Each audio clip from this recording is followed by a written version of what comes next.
Imagina que você é um gay, uma maninha, e tem uma mulher muito bonita, muito bem vestida, muito bem maquiada, querendo te matar. O que você faria? Eu chamaria ela de mãe.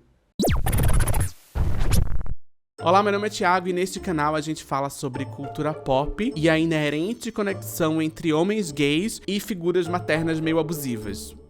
Pode acontecer. Tá bom, vai, nem todo gay. Mas será mesmo? Para conduzir esse profundo debate, eu trouxe hoje uma obra que fala muito sobre maternidade, culpa e paranoia, e tem muita peruca e muito laquê. Não, eu não tô falando de RuPaul's Drag Race, nem de Minha Mãe é uma Peça. O filme de hoje é Instinto Materno, que estreou no cinema esse ano e já tá disponível no catálogo do Telecine. Aliás, esse é um dos grandes lançamentos da plataforma do mês de agosto, mas não é o único, claro. O Telecine tem um vasto acervo com o melhor do cinema de diversas partes do mundo. Tem as novidades mais quentes e os grandes clássicos do cinema. Tudo bem organizadinho, bem bonitinho, pra você fazer sua maratona, se divertir e ter todo tipo de experiência audiovisual na sua casa. Você pode acessar seu Telecine pela sua TV por assinatura, se você tiver, ou através do Globoplay ou do Prime Video. O link tá aqui embaixo na descrição. Pode ir lá assistir que eu garanto que vai ser tudo de bom pra você. Vamos aproveitar? Então vamos. Agora de volta pra Instinto Materno. Estamos falando hoje de um filme com Anne Hathaway e Jessica Chastain, duas das mulheres brancas com o maior potencial de passe livre pra maltratar um gay na história de Hollywood. Metaforicamente, claro. Não sou eu que tô dizendo isso, são os especialistas. E essa é a primeira vez que elas co-protagonizam o mesmo filme. Elas já apareceram juntas antes em Armageddon Time, que também tem no Telecine. Mas nesse aí, a Jessica faz só uma pontinha. Aqui não. Aqui as duas estão brilhando. E brilhando mesmo, viu? Porque o forte de Instinto Materno é justamente essa presença magnética, hipnotizante dessas duas atrizes, que se quisessem dar um tapa na minha cara, eu acho que eu deixaria, viu?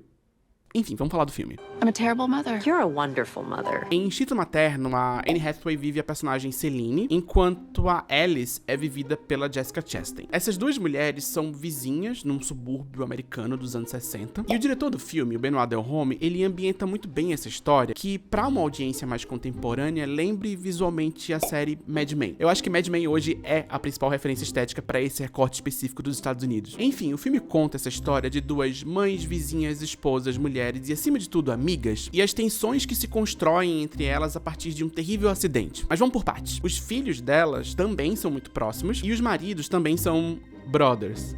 Não, mas não tem nada de gay, não. E essas duas famílias vivem lado a lado em casinhas suburbanas com gramado e cerquinha. É a representação perfeita do sonho norte-americano suburbano. Mas nem tudo são flores nessa história. Uma das coisas que a gente aprende logo no início do filme é que Alice se sente insegura como mãe. Mesmo sendo muito protetora com seu filho, ela não acha que tem o dom ou algo assim. É difícil colocar em termos muito objetivos, mas ela se sente bastante insegura. Ela acha que é uma péssima mãe.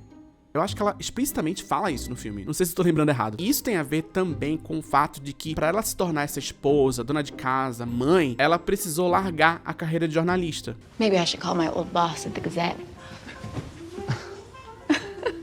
Why is that funny? Já a Celine, que é a Anne Hathaway, parece que ela curte muito esse papel de mãe. E ela se encaixa muito bem na comunidade. Ao mesmo tempo que ela incentiva bastante a amiga a voltar a trabalhar. Alice, I think if you want to go back to work, you should. Elas são muito amigas. Essas são algumas das tensões que já aparecem desde o início do filme, antes do estopim da história. Desde a primeira cena, a gente já sente alguns sutis spoilers do que tá por vir. A gente já começa o filme vendo a Alice espreitando a vizinha sair de casa pra entrar na casa dela sem ninguém ver. Celine sai de casa pra buscar os filhos na escola e quando ela volta tem aquele clima bem pesado de suspense, como se algo muito horrível fosse acontecer a qualquer momento. A vizinha entrando na casa dela sem ninguém ver, tá aquele clima de suspense esquisito. E aí quando a gente menos espera...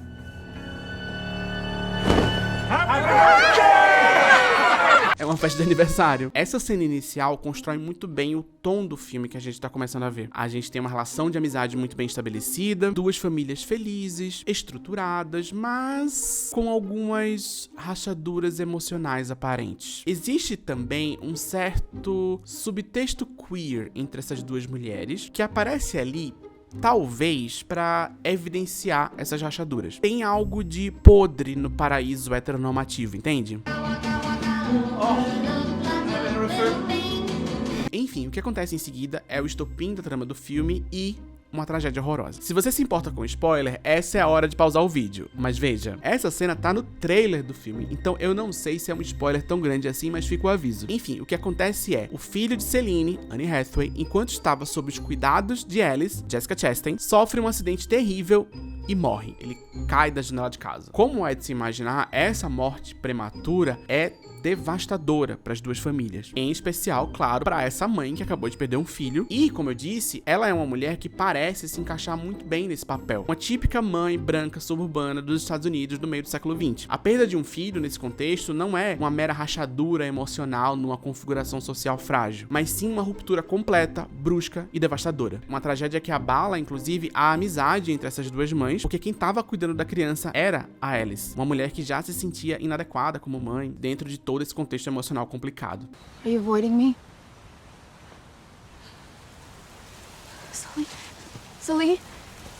A partir daí, o filme vai ganhando gradativamente cada vez mais tons paranoicos. Alice começa a desconfiar que Celine tá fazendo jogos mentais com ela, e essa desconfiança passa a ativar alguns gatilhos. Alerta de gatilho! Nas duas. A saúde mental das duas é muito prejudicada pela violência, pela culpa, mas também pelas imposições da estrutura social onde elas vivem. Isso é representado, em alguns momentos, pela comunidade escolar. Hello.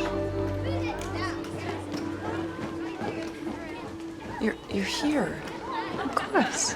But I thought you were away. Lembra do que eu falei antes? A Alice, a Jessica Chastain, tinha uma carreira de jornalista que ela largou pra ser mãe. Ela abriu mão da carreira pra ser mãe. E pra sociedade, ela é uma mãe e acabou. A maternidade arrancou esse sonho de carreira da vida dela. Já a Celine parecia confortável, parecia feliz com a maternidade. Mas o que sobra pra essa mulher depois que ela perde o filho? O que ela é pra sociedade agora que ela não é mais mãe? Esse lugar da biologia, do essencialismo de gênero, do instinto materno versus o lugar da mulher na estrutura social é um elemento de discussão e de tensão durante todo o filme. E de certa forma, o roteiro sugere que parte do espectro de emoções das mulheres, ou dessas personagens femininas pelo menos, vamos dizer assim, um pouco mais do que simplesmente ser uma mãe pacata e bondosa. Essas mulheres, essas mães, elas são complicadas. Mas o foco da história, que aliás é baseada num livro de 2012 escrito pela Barbara Abel, é ser tipo um thriller dramático em que você, em especial se você for um homem gay, precisa descobrir qual das duas mães tem razão. A mãe número 1, que tentou salvar o filho da vizinha, ou a mãe número 2, que pra tentar superar o luto, acaba se aproximando bastante do filho da mãe número 1. Será que ela tá fazendo isso pra curar o luto? Ou pra se vingar? Será que o objetivo dela é roubar o filho da outra mãe? Roubo de criança é coisa de novela, né? Adoro.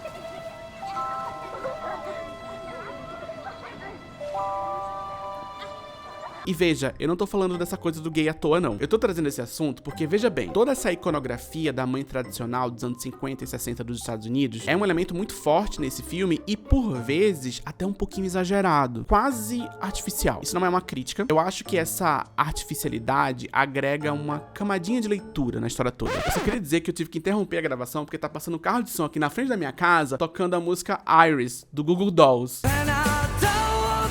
A gente tem duas mulheres, duas mães, muito bem vestidas, muito bem maquiadas, e uma relação de rivalidade que é construída a partir de morte, paranoia e uma pitadinha de queer coding.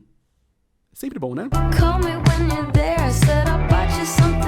E essas duas mulheres são Anne Hathaway e Jessica Chastain. Elas são as atrizes e as personagens divas. Elas incorporam no filme a ideia que se tem de uma diva gay. Tô viajando? Não tô não. Existe uma relação forte entre a comunidade gay, homens gays e as suas divas. A diva que te protege e te acolhe na mesma medida em que te maltrata enquanto fuma um cigarro com uma piteira de 30 centímetros.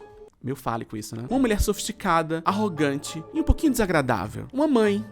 Essa cidade é um verdadeiro matadouro para uma pessoa fina. No livro The Rise and Fall of Gay Culture, ou seja, a ascensão e a queda da cultura gay, o autor Daniel Harris fala o seguinte: no cerne da adoração da diva gay não está a diva em si, mas a experiência homossexual quase universal de ostracismo e insegurança que, em última análise, levou ao que poderia ser chamado de esteticismo do desajustamento, a exploração do homem gay de visões cinematográficas da grandeza de Hollywood para se elevar acima de seu ambiente antagônico. Colocando em outros termos, a experiência de ostracismo e isolamento vivida por homens gays induz a gente a incorporar a cultura de celebridade de uma maneira específica. Veja, estamos todos mergulhados em cultura de celebridade há muitas décadas, praticamente um século, talvez mais que um século, não sei fazer conta. Mas o espelhamento da comunidade gay, de homens gays, se dá, segundo Daniel Harris, através dessas visões cinematográficas de grandeza, numa tentativa estética de se elevar. Mas eu não acho que é só isso. Obviamente não é só isso, tem muitas camadas. Existe esse espelhamento, existe essa identificação especificamente com figuras femininas. Mulheres que, mesmo em seus status de celebridades, também estão num lugar de ostracismo e isolamento. Seja por serem mulheres, seja por serem celebridades, seja por serem mulheres celebridades. Mas através desse status de celebridade, desse status de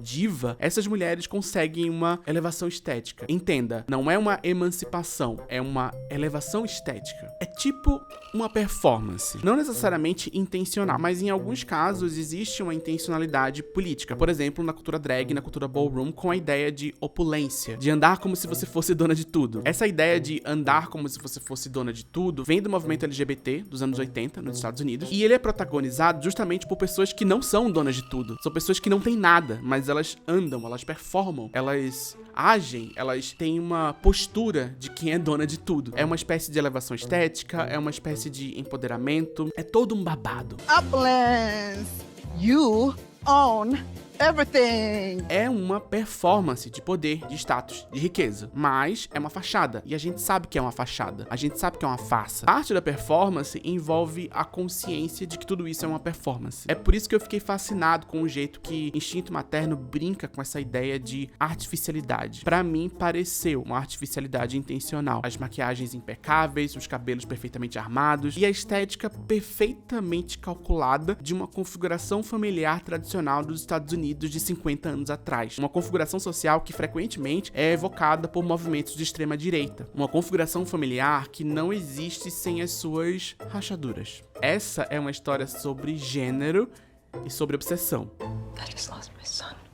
My only child, and you're sneaking around my house accusing me of being some kind of monster. E obsessão também é parte da cultura de celebridade, da cultura de Hollywood e da relação entre homens gays e suas divas. Voltando rapidinho pro Daniel Harris, ele chega a comparar o culto gay, as divas pop, com o futebol americano, mas não é difícil enxergar o futebol brasileiro nessa dinâmica também. Embora essa analogia seja perfeitamente possível, principalmente se a gente considerar as dinâmicas de rivalidade entre as divas, eu acho que essas obsessões existem em lugares conceituais sutilmente diferentes, em especial por causa das dinâmicas de gênero. Quando fãs de diva pop, em especial jovens gays e mulheres, expressam seus amores e suas obsessões, eles são julgados em parâmetros diferentes dos parâmetros relegados ao futebol. Quando Taylor Swift e RBD vieram pro Brasil e causaram grandes comoções entre seus fãs, a palavra histeria apareceu com bastante frequência nos noticiários e nas redes sociais. Enquanto que, quando uma histeria semelhante acontece toda quarta-feira e todo domingo, quando os times de futebol estão jogando, esse fenômeno costuma ser visto com uma maior naturalidade. É normal. E por mim tudo bem que seja normal. Eu sei que tem muita gente doida em tudo que é lugar, mas o ponto é justamente esse. Tem gente doida e obcecada em tudo que é lugar, ainda mais hoje em dia. Mas existem parâmetros e termos diferentes para avaliar o comportamento humano dependendo de quem é o ser humano que está sendo julgado. O Daniel Harris também diz que o culto às divas proporciona aos homens gays uma forma paradoxal de entrar em contato com a própria masculinidade. Como é? Igual o futebol também proporciona isso para os homens heterosedentários. Ele fala especificamente assim, heterosedentários. Nada contra. Esse encontro paradoxal com a masculinidade via diva pop pode surgir pelo costume de alguns homens gays de se apegarem a essas figuras femininas durante a infância por conta de uma suposta falta de identificação com figuras masculinas.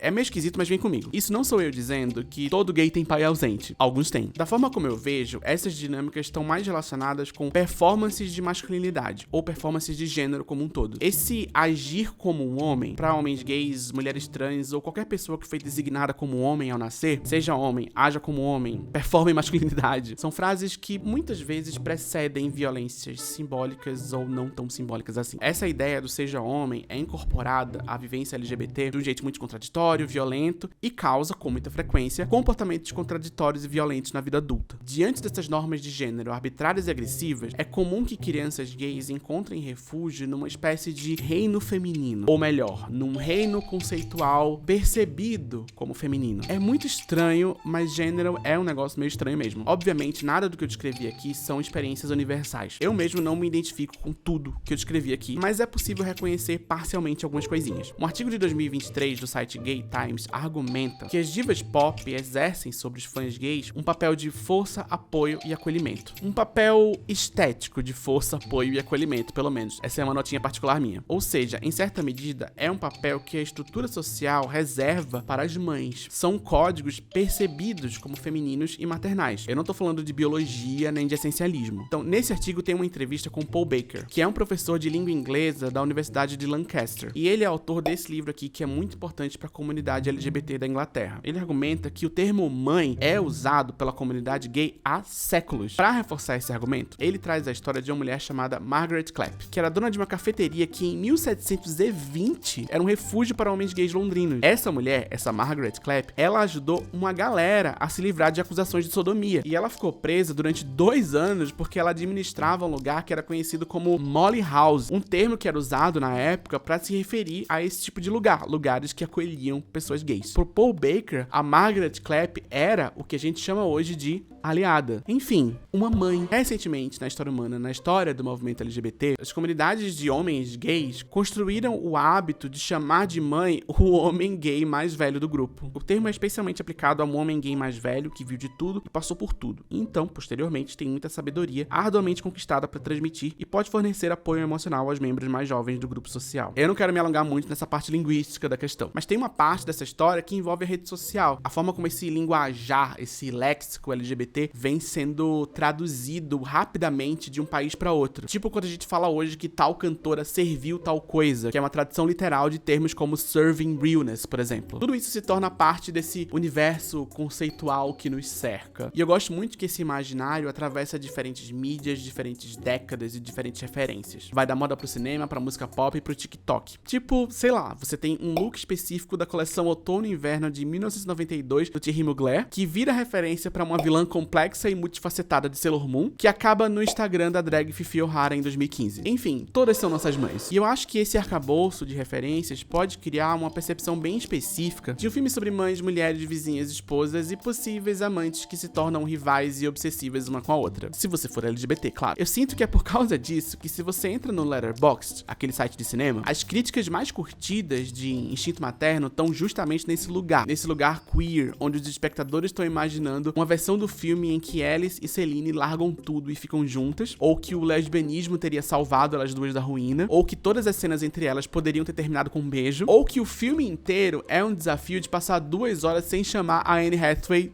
de mãe. É quase como se existisse um filme paralelo na imaginação de LGBTs ao redor do mundo inteiro. E o mais interessante é que, pra mim, esse filme paralelo parece que tá incorporado ao filme real, sabe? Parece que se você olhar direitinho, se você prestar muita atenção, se você fixar seu olhar nas frestas que existem entre os frames, a Anne Hathaway vai saltar da tela e voar no seu pescoço. E você não vai ter escolha a não ser chamar ela de mãe.